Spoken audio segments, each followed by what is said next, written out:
Ya. Hola, buenas tardes a todos y todas los que están acá, también los que están vía Zoom.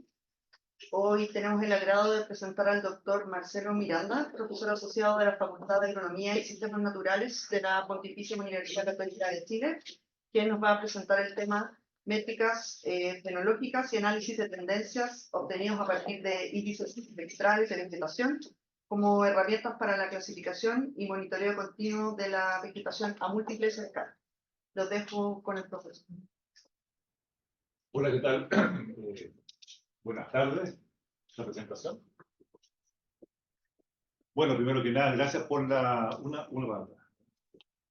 gracias por estar acá en este espacio que yo encuentro un espacio muy interesante para los que trabajamos en sensores remotos y especialmente para ir discutiendo algunas aplicaciones que son novedosas, especialmente considerando aspectos del funcionamiento de los ecosistemas y su relación con el comportamiento espectral de las coberturas de suelo. El título es más que un título, casi una frase, que quedó muy largo, pero trata de explicar un poco el hecho de que lo que buscamos acá es el uso de información espectral como fuente de datos e información para poder dar cuenta de los cambios de la cobertura vegetal, especialmente hoy, donde estamos viendo efectos producto de sequía y ola de calor que son realmente grandes y novedosos. Antes de empezar, una pequeña presentación. Bueno, yo vengo de la Facultad de Agronomía y Sistemas Naturales de la Católica. Mi laboratorio es un laboratorio de geomática y territorio que tiene aproximadamente 20 años. Y yo estoy inserto en el centro CAPES, que es el Centro de Ecología Aplicada y Sustentabilidad, en el área 6, y ya como centro basal estamos terminando, entonces estamos viendo qué vamos a hacer para el futuro, pero tenemos otras cosas interesantes que pensar ahí. Mi laboratorio, bueno, hay estudiantes de doctorado, ¿cierto? Estudiantes de magíster y otros colegas, y con ellos vamos construyendo todos estos conocimientos. Aquí hay uno de mis ex estudiantes, Felipe Navarra, que ahora está trabajando en un FONDEF acá, y todos giramos principalmente en el torno de dinámica de la vegetación y uso de sensores remotos para poder entender esta dinámica. Acá. Bueno, para poder empezar un poco entrando en contexto de lo que les quiero presentar, básicamente nosotros cuando ocupamos o cuando queremos levantar información sobre el territorio, nos enfocamos desde un punto de vista de fenómenos continuos. Por ejemplo, hoy día son novedosos los fenómenos continuos. Temperaturas, por ejemplo, precipitación, son fenómenos que se representan sobre el espacio geográfico de forma continua. Y por otro lado también representamos el espacio geográfico a través de fenómenos discretos, como por ejemplo las coberturas de suelo. Acá en Copérnico hay un gran proyecto que tiene que ver con coberturas de suelo, de dinámica de cobertura de suelo.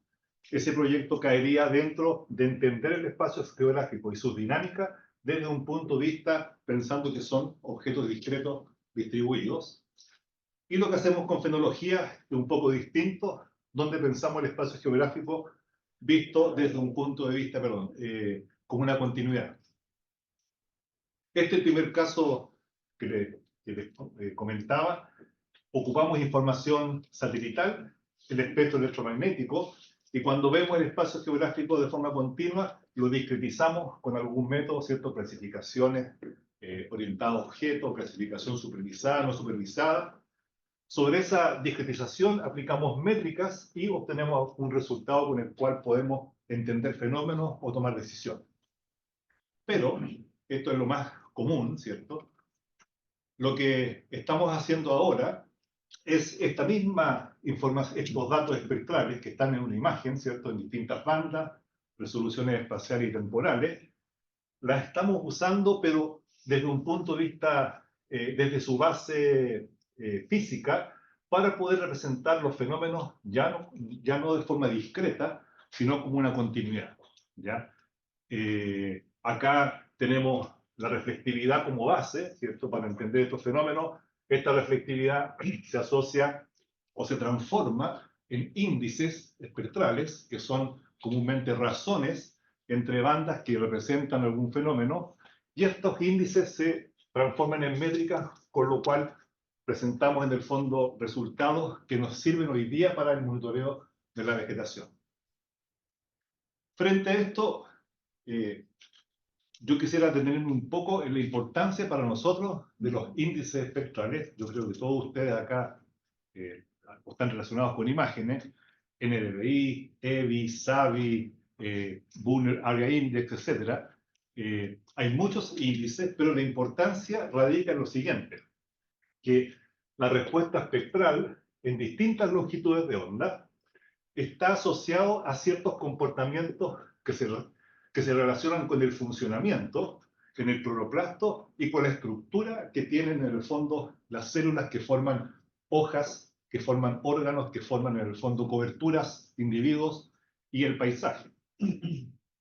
Es importante destacar que en la longitud de onda del rojo, entre 650 y 680 nanómetros, hay una absorción de fotones que se ocupa en la fotosíntesis y eso es la base de la productividad primaria de los ecosistemas. Esa absorción de fotones se expresa en una baja reflectividad en el rojo, ¿cierto? Y en distintos niveles de rojo. Hoy día Sentinel-2 tiene rojo, rojo Edge 1, rojo Edge 2, rojo Edge, todos los rojos posibles, y que lo que quiere hacer es capturar en el fondo como el cloroplasto.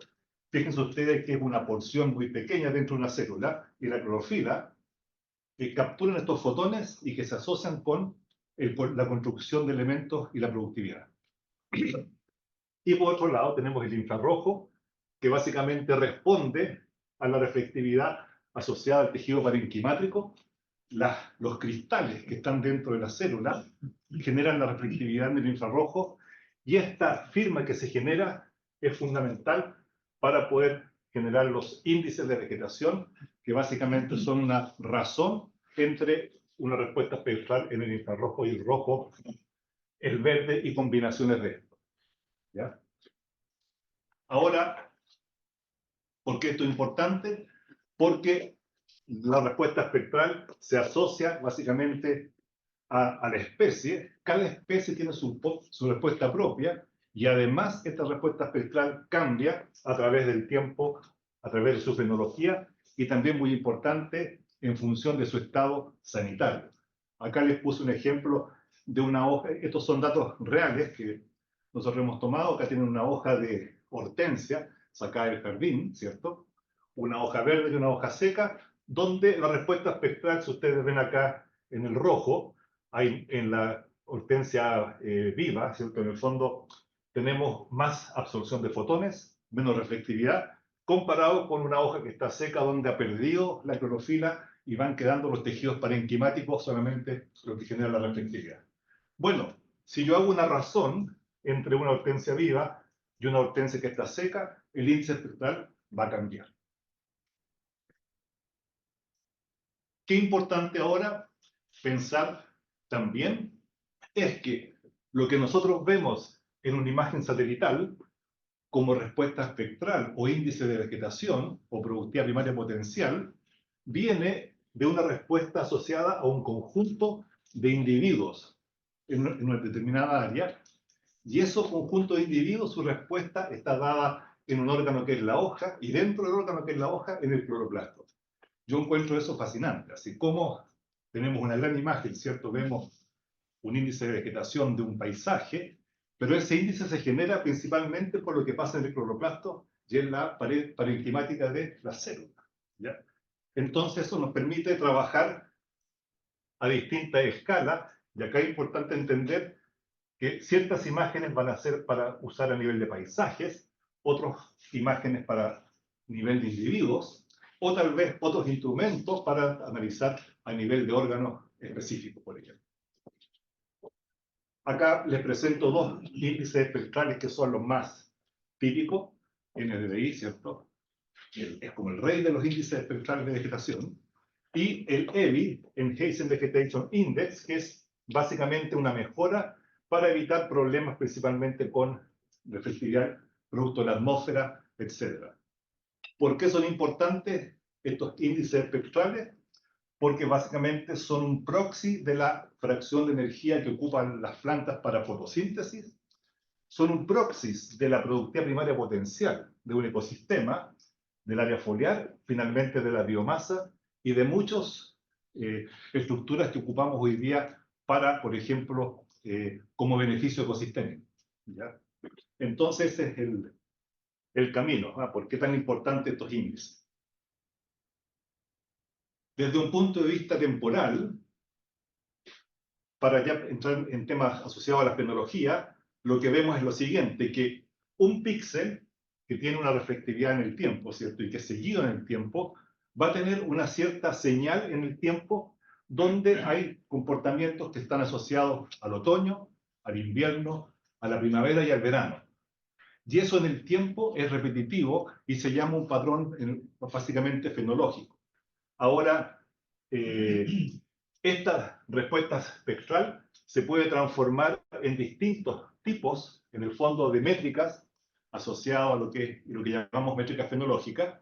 Bueno, ahí está la definición básicamente de fenología satelital, ¿cierto? Que intentamos utilizar este comportamiento espectral, que es cíclico en el tiempo, para caracterizar el comportamiento de la vegetación. ¿Cómo? El año 2019 en Santiago llueven 350 milímetros, o llovía. Estamos hoy día en 300 milímetros. El año 2019 cayeron 90 milímetros.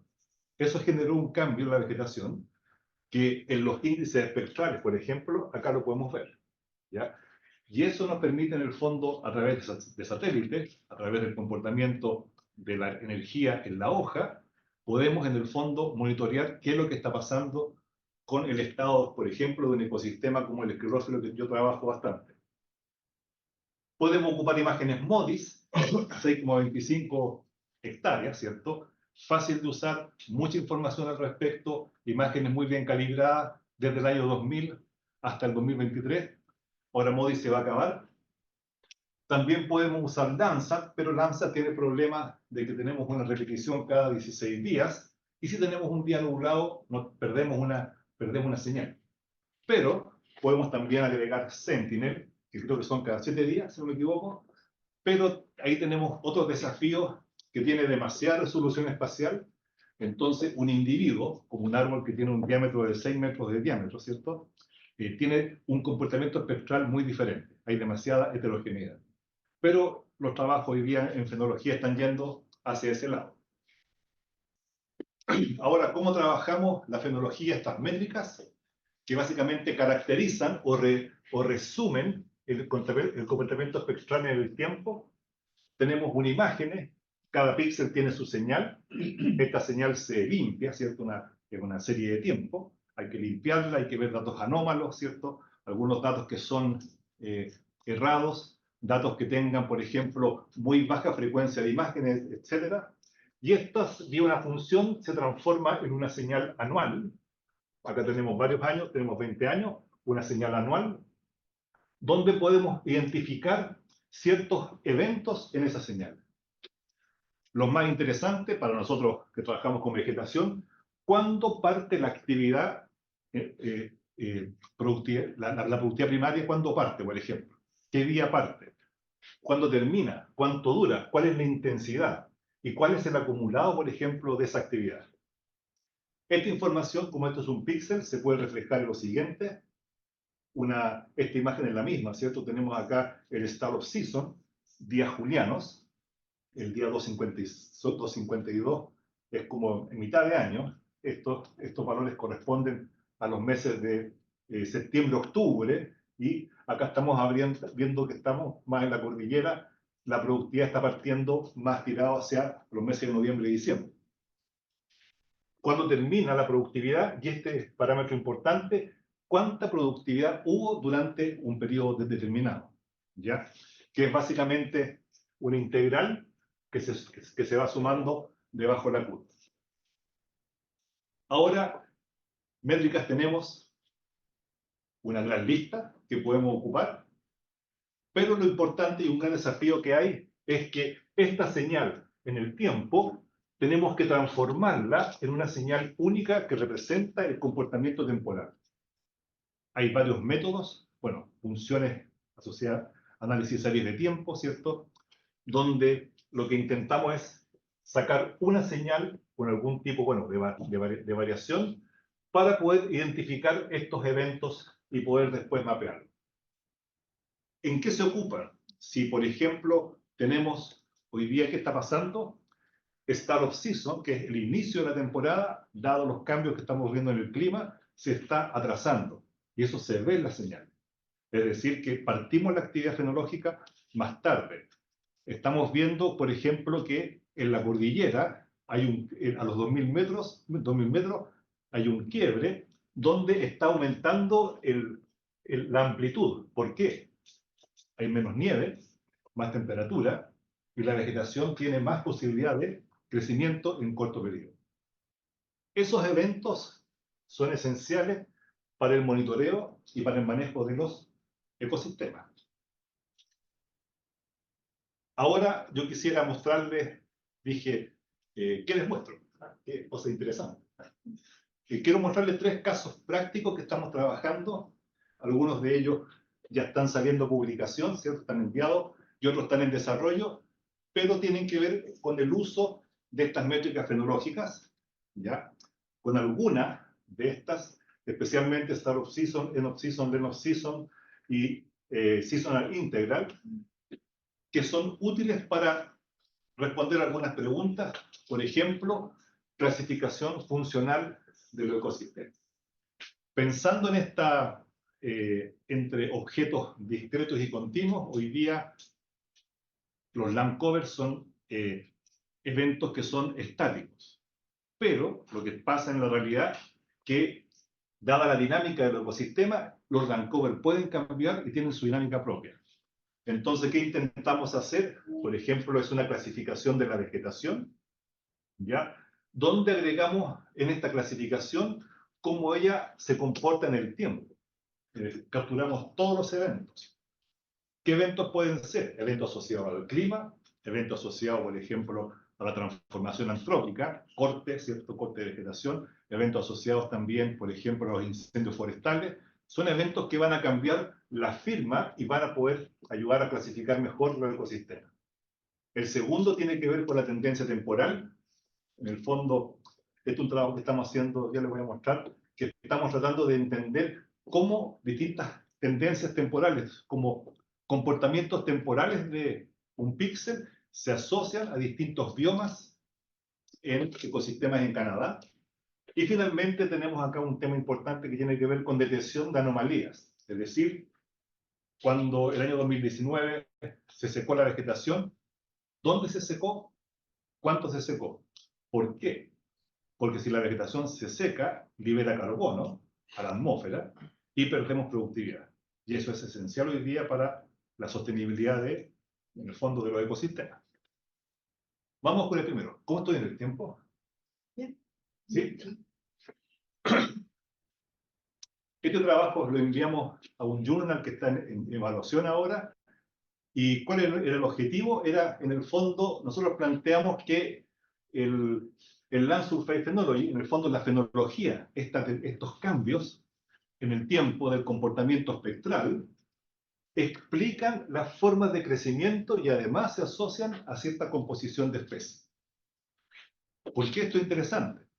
Porque nosotros podríamos, en el fondo, con esto, monitorear cambios en las trayectorias que están ocurriendo hoy día en los ecosistemas, producto de efectos, por ejemplo, asociados a sequías, olas de calor, incendios, etc. Acá analizamos esta zona que va desde Valparaíso a Concepción, que llamamos los ecosistemas mediterráneos de Chile, y que tienen sus pares en Europa, California, Australia y también en Sudáfrica, si no me falta alguno, ¿no? Y acá tenemos vegetación que es esclerófila, ustedes tienen que haber visto quillay, peumos, litres, espinos, ¿cierto? En el paisaje, matorrales. Y lo que nos interesa acá era reconocer si este comportamiento temporal tecnológico asociado a estas métricas, básicamente la longitud de la sesión, de la temporada, el mínimo greenness, que en el fondo es cuánto mínimo llega en fondo el verdor, la variación de la sesión y la acumulación de la actividad, se asociaban o no a las formas de crecimiento, árboles, arbustos, herbáceas, y a la composición de especies. Lo primero que hacemos, tenemos de nuevo series de tiempo EVI, en base a Hazen Vegetation Index, MODIS, 6,25 hectáreas, para todas las zonas donde existe vegetación natural. Esto se decimos en bosques naturales. Y dentro de esas zonas, para cada píxel, identificamos la variable el verdor mínimo, verdor acumulado, la variación de la sesión y la longitud. El verdor mínimo y el verdor acumulado son valores de NDVI, es decir, valores entre mayores que 0, mayores que 0,1. Y esta variable, la variación de la sesión y la longitud, son días julianos. ¿Qué quiere decir eso? Un número de días. Si ustedes se fijan en este mapa, acá tenemos una zona alta en la cordillera que corresponde principalmente a los bosques, a la zona de bosque principalmente, donde tenemos la duración de la sesión de 100 días, que son aproximadamente 3 meses, ¿cierto? Y otros lados donde tenemos menos de 100 días. Y acá tenemos la variación, que es en el fondo el delta de esa misma sesión. Acá aplicamos una clasificación, un clasificador de los píxeles en grupos, ocupando Self Organization Map, que es un método de clasificación parecido al CAMINS, pero me permite básicamente reconocer cuál es el peso para cada grupo de cada una de las variables. Y esto se transforma finalmente en 9 tipos funcionales. Lo que estamos viendo ahí son clústeres, ¿cierto?, que responden al comportamiento de cada una de estas variables. Teníamos más variables, pero para no hacer redundancia, eliminamos, hicimos un análisis de componentes principales, también factores, y dijimos en realidad las que están representando de todas estas variables fenológicas, estas 4 son las que están dominando en los factores. ¿Qué es lo que resulta interesante de esto? Si ustedes se fijan, tenemos acá, esto es cómo funciona, son como el motor de autos distintos. Tendríamos el tipo 1, sería como un Chevrolet, el tipo 2 sería un Suzuki, ¿cierto?, con sus características distintas, pero lo interesante es que estos tipos, cuando hacemos un análisis de correspondencia, básicamente podemos identificar que ciertos tipos funcionales están asociados a ciertos tipos de vegetación. Para eso ocupamos el catastro del bosque nativo, que hay una cartografía en sus clases principales. Ocupamos SAO en su otra clasificación de Vancouver. Y lo que podemos ver acá es que, fíjense ustedes que ciertos tipos funcionales están bastante correlacionados con las estructuras que están presentes en el bosque, ¿ya? Y por otro lado, después levantamos las especies que están presentes en esta área y vimos que la composición de especies también está asociada en distintos grados a estos tipos funcionales, ¿ya? Como yo trabajo en ecología, soy hidroforestal de la Chile, ecólogo en remote sensing, cuando uno va a terreno, encuentra estas combinaciones. Las encontramos. Por ejemplo, cuando vemos acá ¿cómo se llama? Los grassland wheater, que son básicamente praderas, ¿cierto? Están compuestas principalmente por espino y por bácaros. Y es todo lo que está en el norte de Santiago. Ya ustedes van al norte de Santiago, van a encontrar ese tipo de estructura y la composición es dominante. Esto es relevante, ¿por qué? Porque cambios en estos tipos, en el tiempo, nos podemos preguntar cómo van a cambiar estas variables hacia el futuro. Pensemos en el año 2030, 2050, hacia adelante. Si hay cambio en esta configuración de tipos, lo que podemos esperar, es que hayan cambios estructurales y tal vez cambios en composición. Que eso es lo que se está esperando hoy día, producto del cambio climático. Ya estamos viendo cambios en composición florística en esta zona, que ya hay la especie representativa de este ecosistema está en muy, muy mal estado. Otro ejemplo, este es un trabajo, yo estuve de sabático el año pasado, entonces aproveché de viajar un poco. Tuve 5 meses en Canadá, en British Columbia, al interior acá, en la universidad, en la sede de Kelowna, Y ahí la pregunta que nos hacíamos, también ocupando este tipo de información fenológica, era cómo se asocian básicamente ciertas firmas que vemos en el tiempo de la vegetación con características estructurales generales como son los biomas que están presentes ahí en British Columbia. Este es lo que les voy a presentar, es un test que hicimos por un problema de máquina. Escogimos 3 zonas especiales, también de nuevo ocupando MODIS por su característica fácil uso, fácil descarga, calibración, ¿cierto? Y aquí lo que quisimos ver en una serie de 20 años, si habían ciertos comportamientos que representaran ciertas anomalías que se pudieran asociar, por ejemplo, a incendios, por ejemplo, a corte de vegetación, etc. Estos son los biomas, grandes biomas, y estas son las imágenes, ¿cierto?, con las series de tiempo. Y acá lo interesante es que, producto de la experiencia, ya no ocupamos todas las variables fenológicas, sino que estamos ocupando acá ocupamos NDVI, un NDVI acumulado. Entonces nosotros nos concentramos en cierto periodo de la productividad. Dijimos, entre agosto y fines de septiembre ocurre la mayor productividad en estos tipos de sistemas boreales. ¿Y qué hicimos? Hicimos la suma, en el fondo, del acumulado de productividad que vamos a tener. Es como cuánto combustible gastó la vegetación en el tiempo para poder determinar distintos tipos de grupos.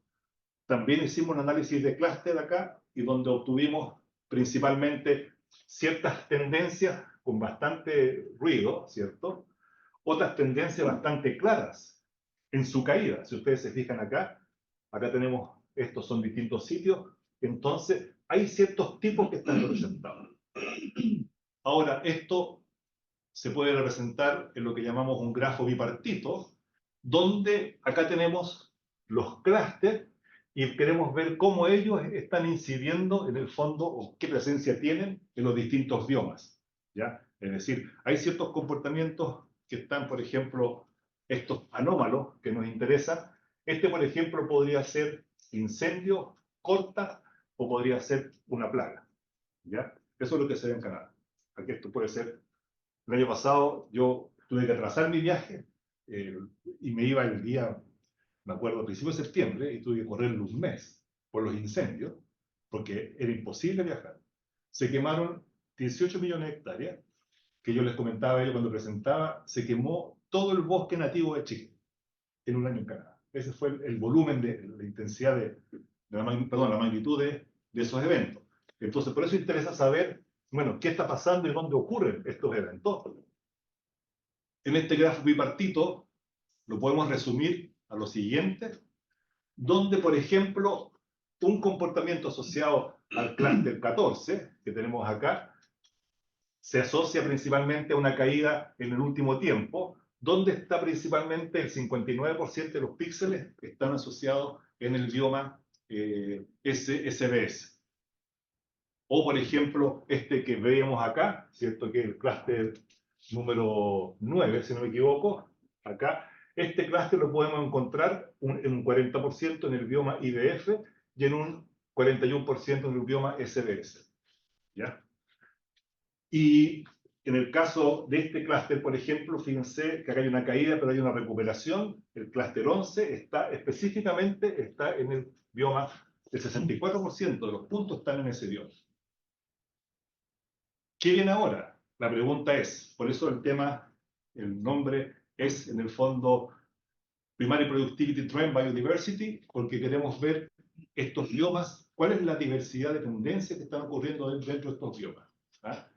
Porque mis colegas canadienses piensan que los bosques están conservados en Canadá, y con esto estamos viendo que hay alteraciones que son bastante importantes. Y finalmente, yo quisiera presentarle un tercer caso que estamos estudiando, donde nos preguntaron acá por detección de anomalías, producto de la sequía que viene produciéndose desde el año 2010, con sus principales eventos en 2019. Nos preguntaron dónde podemos ver que hay caídas de la productividad que podemos decir que son sequías, asociadas a la sequía, y que son básicamente no por corta de vegetación, no por incendio, etc. Acá les muestro este ejemplo. Fíjense, esta es una imagen Sentinel, febrero 2019. Esta zona de acá es una parte de Altos de Cantillana, y así se veía el año 2020. Fue una caída brutal. Nosotros calculamos en 500.000 hectáreas de bosque esclerófilo que cayeron su productividad. ¿Ya? Así se fue al suelo. Y aquí lo que hicimos, esta representa la variable large integral, de nuevo, imágenes MODIS para esta escala, esta gran escala, series de tiempo, análisis de las métricas, modelos, etc. ¿Qué pregunta acá fue importante que lo tuvimos que hacer? Bueno, ¿qué se considera una anomalía fenológica? Primero que nada. Y acá, si ustedes ven, acá tengo la variable Star of Season, y acá tengo sus valores en el tiempo. Entonces, lo primero que hay que hacer era reconocer algún threshold o algún umbral sobre el cual nosotros pudiéramos decir, bajo ese umbral o sobre ese umbral, tenemos una anomalía. ¿Ya? Y después, ¿qué hay que hacer? Esa anomalía vista en la imagen, ir a terreno y decir, en realidad, ahí vimos que hay una pérdida de biomasa producto de algo que pasó. Esto que ustedes ven acá no es un bosque de Nothofagus, de roble, que se pone rojo en otoño, sino que son peumos, ¿ya? Que son bosques que son verdes todo el año. Y esto es lo que pasó. Si ustedes se fijan, estos árboles colapsaron y se secaron en 2 o 3 meses. Así de simple. Bueno, ¿cómo se detecta una anomalía? Aquí, con el profesor Gillard, que está presente, ¿cierto? Tuvimos un análisis y teníamos que generar de alguna manera para cada píxel en su serie de tiempo una distribución por la cual pudiéramos testear los valores de cada año para ver si estaban dentro de algún umbral. Y aquí lo que hicimos, como el número de píxeles son anuales, tenemos muy pocos, para hacer un bootstrap, trabajamos con bootstrap, dijimos, bueno, queremos este píxel, lo vamos a testear pensando que en su vecindad debe haber ocurrido algo semejante. Es decir, testeamos la anomalía de un píxel respecto al comportamiento, a una distribución generada por las series de tiempo de todo un conjunto de píxeles. Y acá, de forma arbitraria, dijimos 10%, 5%. Si están en el 10% de la distribución, 5% de la distribución, son píxeles candidatos a ser anómalos. Bueno, respecto a la variable que escogimos, también vemos que el large integral, después de un análisis de factores, vimos que es la variable que representa finalmente a casi todos los procesos, había que facilitar el trabajo. Y acá tenemos el resultado, donde tenemos que la imagen, el bosque, estos son las coberturas de bosque. Acá está aplicada la distribución, y donde detecta básicamente píxeles, por ejemplo, con una probabilidad de 10%, 2 píxeles con 10%, píxeles con 5%, píxeles que en el tiempo anterior anomalía de 5 o 10%, o 2 anomalías. Bueno, ¿qué hacemos con esto? Vamos a terreno, y si ustedes se fijan, esto fue un año después, ¿cierto? Esto fue el producto de la caída un año después. Es decir, cuando ocurre el evento uno puede ir al tiro y medir, pero esto es dinámico. Si vamos un año o 2 años después, la vegetación, habiendo condiciones, se va a empezar a recuperar, pero vemos acá que hay ciertas trazas que están presentes. Y bueno, desafío importante, ok, MODIS es bueno, pero en los bosques que tenemos acá hacia el norte, la configuración espacial de los polígonos hace que un píxel de MODI cuadrado de 6,25 hectáreas no sea suficiente. Desafíos, Sentinel, Landsat. ¿Por qué? Porque son, ¿cuánto 3 por 3? Son 900 metros cuadrados, y 10 por 10 son 10 metros cuadrados. Esos son desafíos. Con Sentinel, mucha gente está trabajando con Sentinel, pero ahí tenemos el problema de la heterogeneidad de la señal en el tiempo, pero para este tipo de problemas, nosotros tenemos pensado ahora enfrentarlo con Lanza. Hacia el sur no hay problema, porque los píxeles son grandes. Pero hacia el norte tenemos los bosques más afectados. Por ejemplo, este píxel de aquí, ¿cierto? Sentinel podría ser más adecuado. Conclusiones. Primero que nada, eventos como sequías y olas de calor están provocando cambios acelerados en los ecosistemas. Tal vez desde la matemática ustedes tal vez no lo ven tanto, pero nosotros desde la ciencia ecológica lo estamos viendo con demasiada velocidad. Y una cosa importante es que están comprometiendo beneficios ecosistémicos concretos. Por ejemplo, hoy día la producción de miel en esta zona ha bajado en más de un 50% y se ha tenido que trasladar todo hacia el sur. Bueno, la producción de miel está asociada a la floración, está asociada a la producción de miel, en el fondo a la producción de néctar de árboles nativos. Existe necesidad de reconocer cambios para incluir sus patrones. Acá muy importante es la planificación de actividades de transformación, el manejo y también en la conservación. Es decir, estos cambios son importantes. ¿Dónde están ocurriendo cambios para poder hacer algo sobre ellos? Los índices de vegetación han tomado más fuerza y han sido más relevantes, especialmente el uso de series temporales y la transformación de esta información, de estos datos, en métricas que sean entendibles y asociadas a procesos ecosistémicos. ¿Ah? Por ejemplo, cuando yo les hablo acá de, Large Integral, es un acumulado de productividad. ¿Ya? Es como cuánto funcionó el motor durante todo el periodo de crecimiento. Después, el uso de datos MODIS está bien, está muy desarrollado, pero es incipiente la integración de datos Landsat y Sentinel, especialmente por el tema de la dimensión de los polígonos que nos interesa analizar. Acá va a salir un paper que ocuparon una integración de Landsat y Sentinel para calcular la fenología de toda Norteamérica. Y está interesante, pero también hay desafíos ahí respecto a la variabilidad que presenta Sentinel. ¿Ya? ¿Por qué? Porque un píxel de 10 por 10 metros puede ser una parte de un árbol, una rama de un árbol, puede ser un individuo, puede ser, en el fondo, muchas cosas distintas. Un árbol, un individuo, puede tener muchos píxeles Sentinel que son distintos. Y para mí, también importante, y es lo que hacemos en nuestro laboratorio, es que, ok, tenemos métricas, tenemos modelos, ajustamos las curvas de mejor manera, pero si no logramos asociar esas métricas satelitales con estructuras reales de la vegetación, de lo que está pasando, no pueden servir para toma de decisiones. Entonces, la integración entre la gente que modela matemáticamente, ¿cierto?, imágenes y la que trabaja en ecología es fundamental. Y este trabajo uno no lo hace solo, es una cosa importante. Y acá, bueno, está Horacio acá con el profesor Gilaber, ¿cierto? Cinnamon 2 de la Universidad de Connecticut también, Leal Parrot de UBC, que es donde sabático, Alicia Ortega en Madrid también su laboratorio, bueno, Valentina, David, Mauricio, Tomás, Felipe, que está acá también, Corey y Martín, un equipo, esto se trabaja en equipo. Y ojalá que acá, después de esto, podamos expandir este tema. Sería interesante. Gracias. Eso.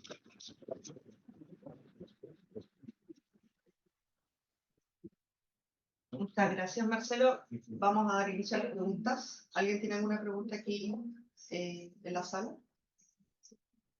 Por favor. No es tanto pregunta, es más en realidad como una idea de que ahora, cuando estuvimos en el proyecto del Banco Mundial, no existía el producto de... Hay un producto que es la armonización entre Sentinel y Landsat. Perfecto. Que está disponible en la NASA. Y eso se podría ocupar para disminuir o aumentar la resolución. Sí. Había un software, no era un software, un código que se llamaba StartFM, que lo que hacía que era tomaba una imagen Landsat, publicaba la imagen MODIS con más resolución y después proyectaba una imagen en el fondo MODIS. El problema en Landsat es la cantidad de veces que, tú sabes, en el fondo, claro, si tenemos si un día nublado, perdemos un mes. Esa es la cosa. Con Sentinel tenemos diarios. Entonces, esa armonización yo creo que es fundamental.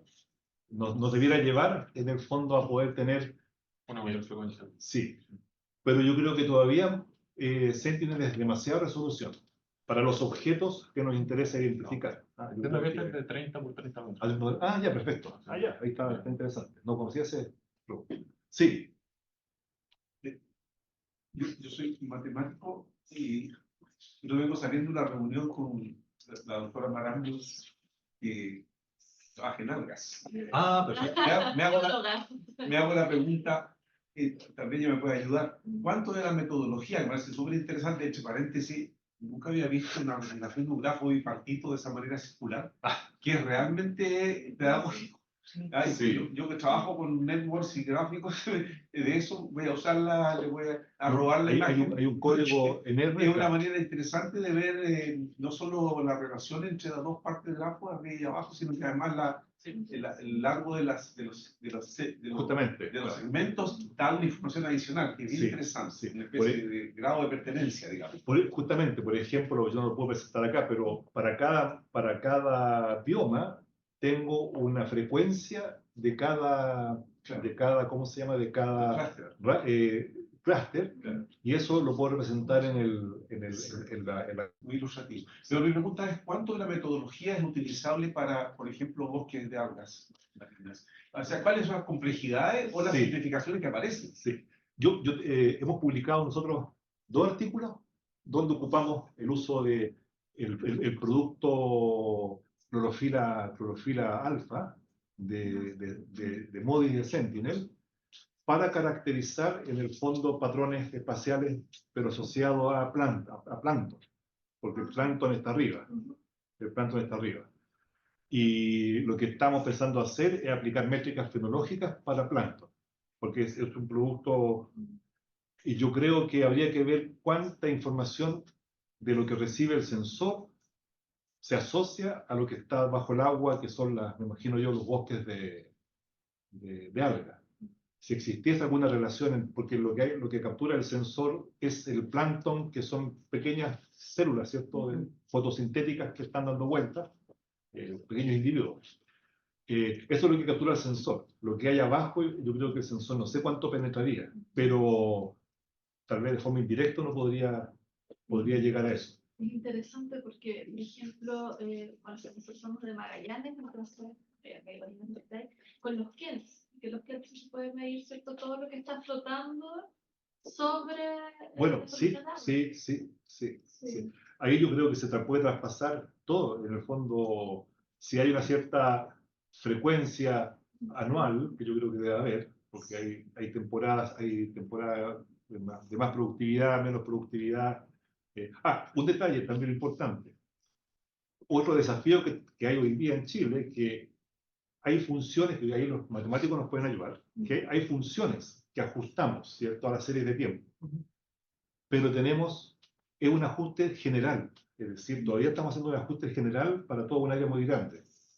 Habría que ir a hacer ajustes específicos asociados a ciertos tipos. Por eso, esta primera aproximación, el tipo funcional 1 debería tener su propia función de ajuste para poder mejorar la estimación de la métrica. Habría que ver, no sé, el sensor captura lo que pasa, yo creo que en la superficie y un poco en profundidad. Pero si hay algo que pudiera juntar eso, sería interesante. Es que eso sería bueno porque se puede complementar con trabajo en terreno. Sí, de todas Sí, maneras. absolutamente. Es lo que estamos un poco ahora queremos hacer o estamos haciendo, que es complementar cierto cuánta biomasa, por ejemplo, tenemos de qué y qué es lo que ellos pueden ver. No, pero yo creo que sí, Entonces, ahí va eso a funcionar. es el Sí, complemento va a del funcionar. trabajo. Sí. El clorofila satelital es que más se ocupa. Sí, que es sí, un clorofila. una función, es una función que se ocupa. Sí. Y otro punto que me preocupa desde el punto de vista de la ignorancia es que el ciclo de vida de las diferentes especies es distinto. O sea, un árbol, un bosque nativo, por ejemplo, tiene años de evolución hasta que muere. El alga, no sé, otro periodo de tiempo. Estamos hablando de una dinámica temporal que es distinta. Entonces, pueden haber estacionalidades de diferentes longitudes. Puede que haya más temporalidades dentro de un año. Entonces, ahí Puede que habría que analizar la firma la firma. Eso se podría hacer con imágenes. De hecho, nosotros lo hacemos, pero a nivel ecofisiológico, o sea, con las mediciones de fotosíntesis de la planta, podemos ver variables, o sea, cómo varía estacionalmente, y eso lo hacemos y hay variaciones estacionales. Entonces, Claro. esto debería estar Sí, se debe reflejar arriba. Sí, de todas maneras. Sí. Nosotros hemos ocupado Qué interesante. en Magallanes, pero en Tierra del Fuego, siempre en tierra. Yo trabajo. Hay un par de trabajos que hicimos en agua muy lindos, pero Interesante, soy terrestre. porque sí, siempre soy- se hacen con misiones más puntuales, pero Claro. ya esta funcionalidad y el inicio de la temporada sería Claro, sí. interesante. No, es interesante. Yo ahora te puedo prestar un traje que me queda. Voy a aprender a bucear, sería. Sí. Gracias. ¿Alguna otra pregunta? Profesor, una pregunta. Recién con la profesora Joana dijo que, o antes hablaba de juntar información. ¿A qué juntar información? ¿O fusionar? ¿O un término usó? Bueno, yo quería saber a qué se refiere con eso. A ver, yo lo que entiendo, por ejemplo, hay fusión de datos. Sí. Ya yo he visto, y también me acuerdo cuando estaba en el doctorado, trabajé en fusión de datos donde uno tenía una señal y juntaba dos señales distintas y a través de Webley, por ejemplo, análisis de ondeleta, uno juntaba las señales y el producto final era una señal nueva, ¿cierto? Es una fusión. Yo acá, y la integración es tener dos variables distintas e integrarlas de alguna manera matemática, creo que son las dos cosas. Lo que había en esto Star FM, que era bien interesante, era un algoritmo interesante porque, claro, en Lanza nos faltaban épocas, pero era en NOAA, no, era en MODIS. En MODIS teníamos información diaria, ¿ya? Y ahí lo que se hacía era una fusión considerando el comportamiento espectral del píxel de Lanza con el comportamiento espectral del píxel de MODIS. Y se proyectaba. Eso es una fusión. ¿Usted buscaría eso sin que se pierda información de los dos lados? Ahí habría que ver. Lo que nosotros analizamos era, por ejemplo, nos interesaba en ese momento, cuando trabajamos con Star FM, era la autocorrelación espacial. Es decir, la imagen Lanza tenía una autocorrelación espacial que era interesante para nosotros y queríamos conservar, y veíamos si en la fusión, en la imagen nueva, se conservaba esa autocorrelación espacial. ¿Me entiendes? Entonces tú podrías decir, yo necesito conservar cierta estructura de los datos, ya sea espacialmente, temporalmente. Y eso habría que testear si el método que tú estás ocupando te logra integrar eso. Porque yo trabajo con la profesora Joana allá, ¿Ya? y nosotros estamos queriendo agregar información, juntar, porque en términos, bueno, yo conozco función de fusión, mixtura, generalizar, pero donde yo estoy abocado son las funciones de agregación que generalmente junta información, ¿cierto? La junta con una medida aritmética. Tú puedes, Hay diferentes alguna, tipos, claro. una de esas es. Y si sale algo con naturaleza parecida, o sea, la misma naturaleza y que representa todos los datos juntos. Claro, lo importante es ver que lo que salga tiene ciertos atributos que a ti te interesan, no sé. O sea, que no los pierda. Claro, por ejemplo, si tienes una distribución normal y te aparece una distribución después con un sesgo, claro, o si tienes una autocorrelación positiva y te aparece después algo aleatorio, no sé. Pero yo creo que son distintas aproximaciones, pero lo importante para mí sería ver si qué quiero conservar de la señal. ¿Qué es lo que quiero conservar? Eso, ya sea temporalmente, o espectralmente, o espacialmente, porque estos son una imagen. Eso. Muchas gracias. Sí. ¿Alguna otra pregunta acá? Sí. Una pregunta sobre metodológicamente cómo se trabaja en la teledetección. Por ejemplo, para distintos tipos de vegetación, ¿tienen que hacerse algunos ajustes para poder como trabajarlo? Sí. O sea, por ejemplo, en ambientes desérticos, ¿se puede utilizar el mismo NDVI o el EBI o hay que hacer algún ajuste especial? Bueno, sí, ahí tenemos nuestro país, tiene la gracia que es extenso. Me acuerdo cuando en España alguna presentación hice y yo ponía Chile al revés, desde el paralelo, ¿cuánto es Chile? Desde el 2, 10, del 10 medida paralelo. Entonces va desde el norte de África hasta la altura de Inglaterra. Se uno pone, ese es el gradiente que tenemos. Y ahí, por ejemplo, con cosas prácticas, nosotros cuando trabajamos en la zona mediterránea, que estamos hasta Concepción, podemos trabajar con NDVI y EVI, ¿ya? Porque, y hacia el sur tenemos que trabajar con EVI porque NDVI se satura. Es decir, grandes cantidades de biomasa van a tener el mismo valor de NDVI. Entonces lo que hace el índice EVI estira en el fondo la respuesta. Le da más posibilidad de aumentar la variabilidad. Entonces, si tú trabajas, y hacia el norte, el índice, básicamente, NDVI debería funcionar bien. ¿Ya? Pero en el norte tenemos problemas de la reflectividad del suelo. Entonces, ahí tal vez conviene ocupar un índice SAVI, que está ajustado por la luminosidad que puede tener el suelo. Entonces, dependiendo del ecosistema, es un poco, hay índices. Ahora, si quieres trabajar todo junto, es una decisión. Y ahí uno como que compensa y ocupa el NDVI, como el rey de los índices. Ahora, como mensaje un poco de lo que yo hago, que realmente estos índices reflejan un comportamiento que es un comportamiento fisiológico de las plantas. Y esas respuestas son interesantes. Esta razón implica mayor cantidad de clorofila, implica mayor tejido parenquimático. Si ocupamos el short wave infrared, ¿cierto? A 1.5 y 2, estamos hablando de cantidad de agua dentro de la célula. Entonces, un aumento, una mayor absorción, menor reflectividad en el short wave infrared implica plantas con más turgor. En cambio, cuando cambia eso, tienes menos turbo, más seca. Entonces, eso es lo que buscamos, es que tenga una cierta respuesta.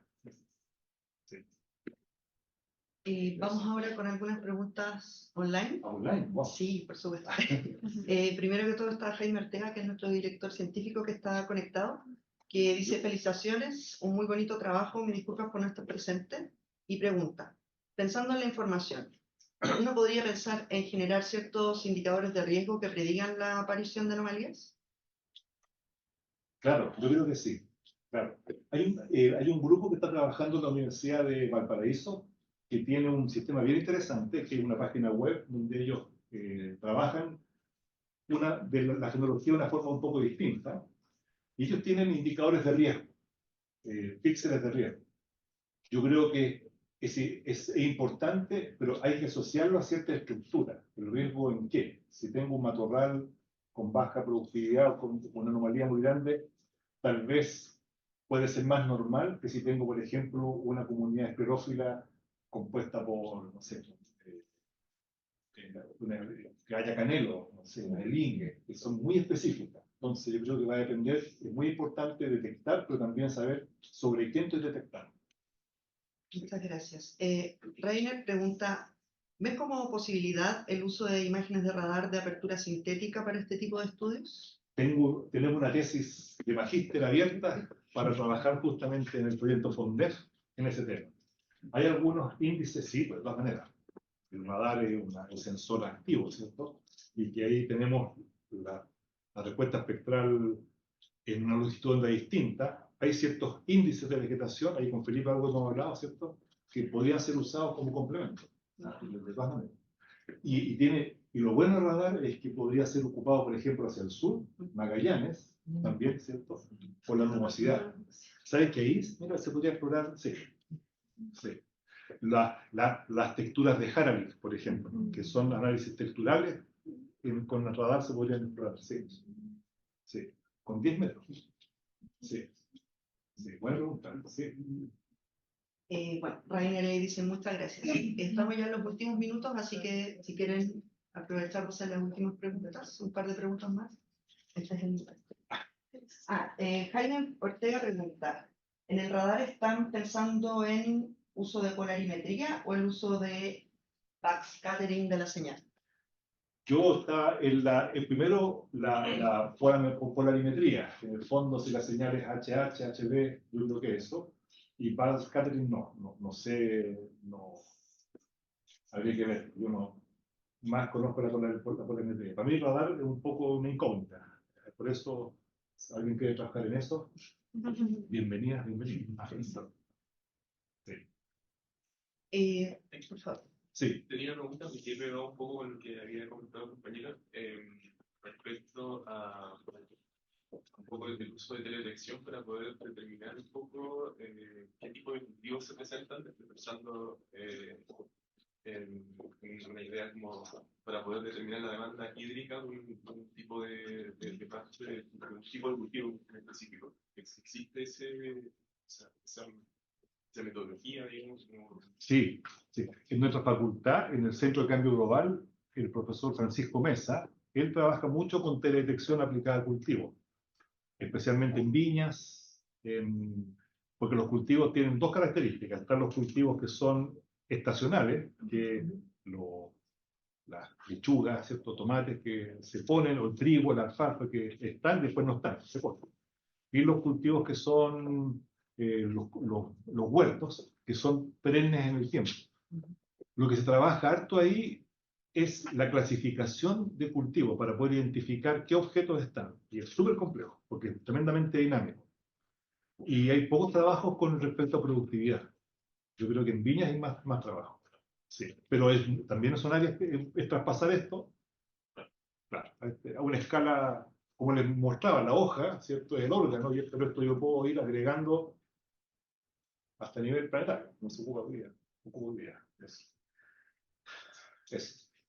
A mí me llama la atención una cosa, que no sé si podríamos ocupar la presentación para verlo, pero mostró unas imágenes en que se ve, por ejemplo, en un área geográfica, el start of season. ¿Dónde? A ver. Me recuerdo cuando estaba hablando de las métricas fenológicas por primera vez. Acá, ya. Claro, entonces, aquí, por ejemplo, uno puede ver el start of season en una área geográfica amplia. Igual se ve un patrón continuo, por ejemplo, se ve que varía dependiendo de un gradiente altitudinal. Completamente. Claro. Pero después cuando vemos el gráfico de la anomalía fenológica o en la productividad, en unas diapositivas más adelante el patrón es mucho más discreto. Son como manchones en el espacio. Es que la anomalía, mira, nosotros ¿qué observamos? Habían dos tipos de anomalías. Una anomalía que puede ocurrir espacialmente coherente en un grupo de píxeles, y uno iba a ver la imagen y miraba que abajo hay un tipo de bosque, claro. O anomalías que eran, como le llamamos, un efecto sal y pimienta. En el fondo eran como anomalías, así, por todos lados. Hay que hacer un filtro. Ahí hay que decir que si un píxel de 6,25 hectáreas puede tener una anomalía, sí, pero yo me preguntaría que sería, yo diría que sería más válida si en un vecindario existen otras anomalías. Bien. Yo creo que ahí hay un tema. O sea, la anomalía ¿qué le ocurre? Algo específico en el espacio, Sí. Un objeto con respecto a qué lo rodea inmediatamente. Sí, aunque se calculó viendo el comportamiento de los vecinos. Ya. Ya, ahí hay un tema importante, pero sí tienes razón, en el sentido de que, claro, yo podría ver acá una anomalía de 2 o 3 píxeles sin anomalía, separados. Ahí uno podría preguntarse si ese fenómeno es real, o es un efecto de la serie que estamos observando o no. Bueno, cuando uno lo ve en terreno, la anomalía, o lo que podría ser la anomalía, es muy discreto. Por ejemplo, un quillay en medio de Coyihuayes. Bueno, nosotros estuvimos en terreno y tú mirabas, por ejemplo, estaba todo verde y arriba las copas de los árboles robles secas. Y era ahí, justamente, un grupo, ¿te acuerdas? Era bien impresionante y fuimos 2 años después. 2 años después, sí, más. 2020, 23, 22, 2 años después. Y todavía estaban, tú mirabas como la foto que esta. Si tú ves, acá hay un parche, pero acá es verde, acá hay otro parche. Eso puede ser un píxel, de 3 píxeles claro, pero un píxel solo, yo me preguntaría, claro, yo preferiría que hubiese un vecindario, como uno tiende a discretizar el mundo, entonces prefiero discretizarlo más que con un píxel. Eso. Pero esta foto es de real, así, estos son quillay que se secaron así, están ahí secos. Bueno, damos por finalizado el seminario. Muchas Quería gracias. pedirles, bueno, primero agradecer, Marcelo, de nuevo por acompañarnos y nos vemos en el próximo seminario el 31 de mayo. Muchas gracias. Gracias.